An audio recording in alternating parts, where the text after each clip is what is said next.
Hey Brian, how are you today? Good. How are you doing there? I'm fantastic. Thank you for talking to me today. We're talking about the film Gunslingers, which literally starts with a bang. Uh, Yeah. Very loud, very chaotic, a lot of squibs. I did want to talk to you about the trade-off and the ratio of squibs to digital effects and what your approach was in creating the authenticity of these gunslinging adventures. Practical effects is something I always strive for. I feel like it just gives that, I'm a child of the 80s and 90s, and I think there's something to be said about that practical poof, the shirt exploding out and just and even though it's not super popular these days, but blanks and just like, and having the practicality on the screen and it just there's just something to it. It's like having it's like having a really delicious hamburger. There's a thousand ways to make it, but this way to me tastes the best. And so yeah, I mean, I we I would say 90% of everything you see on the screen is practical. We had to touch up a few things digitally, but we tried to keep almost everything practical. And even the explosion of the saloon was practical explosions, and we literally shot each explosion. We had to digitally layer it, but we shot each explosion. That's not so as much practical as I could squeeze into that film, I did. Yeah, well, and it really helps, with it being a period piece set in 1907 Kentucky, which you actually filmed a lot in Kentucky. And we have some romantic attachment to, those old revolvers. And where do you think that comes from? What is the American fascination with Western films and old firearms? You know, I don't know, but I know when I pick up a revolver and spin it and pull the hammer back, yeah, there's like this mystique to it. It feels like it's just like I don't know, maybe we're all reincarnated beings and we're just living that, reliving that life of the Old West that we once super enjoyed, and that's why we enjoy watching. I don't know. I just know that it is there is this mystique to the gun belt and the six shooter strapped to your side and just walking through, and it's just it just the only way I can describe it is like oozes cool, It's just like, yeah, I mean, and it's fun because I'd go talk to the armorer and he'd have his spread and he knew like every date of every single gun and the guns that they brought were very specific to the time period and I mean it was just it's phenomenal how much people really get into that, history of the six shooter and that time period. Yeah.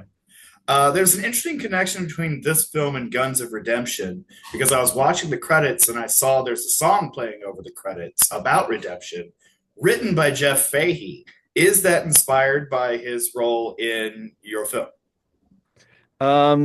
yeah, yeah, no, I mean there is a tie together, and there's definitely like this, let's just say the worlds could cross, for sure. I think that's for sure.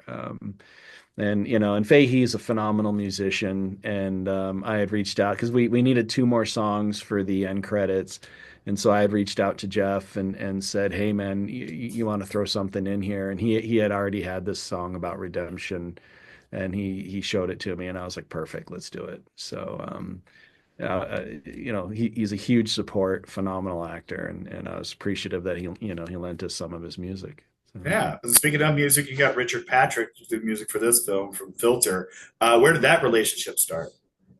I met Richard probably 5 years ago. It's funny. I was at a meeting to direct a faith-based. I didn't know at the time it was faith-based. I thought I was just meeting this company to direct a movie.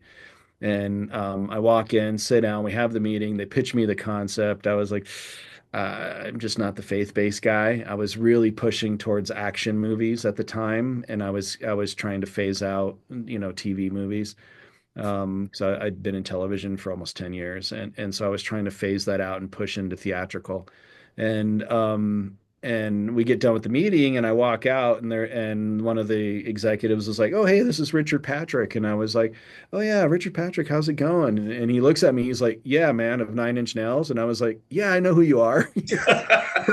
I was like, "Yeah, dude, I know Filter, Richard Patrick."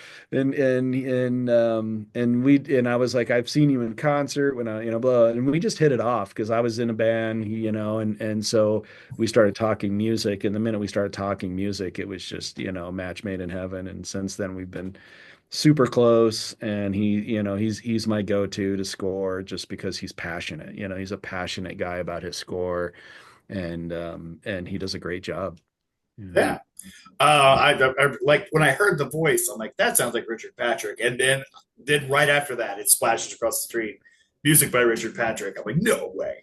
Let's talk about some other names that I did not expect to see, and I was really like, I love Costas Mandalore. I've been a fan ever since the '90s when you did like mobsters and stuff, and he brings such a gravitas to the set. Tell me about working with him and getting him involved. Costas is he's fantastic. I mean, Costas is again another longtime friend. We have another film that'll be out later this year. Fingers crossed. It's a horror film that we actually shot 8 years ago, Wow. and it's been in like post production, crazy. It was filmed in Italy, and the Italy guys didn't finish it. And anyways, it's one of those where it's just like, man, is this movie ever going to get done? Well, it's finally there, and so we're crossing the finish line. So yeah, I've known Costas for 8 years, and so he's been in I don't know how many of my films, but you know, uh, love the guy. I mean, just absolutely one of the best people on this planet, and just a loving person and committed.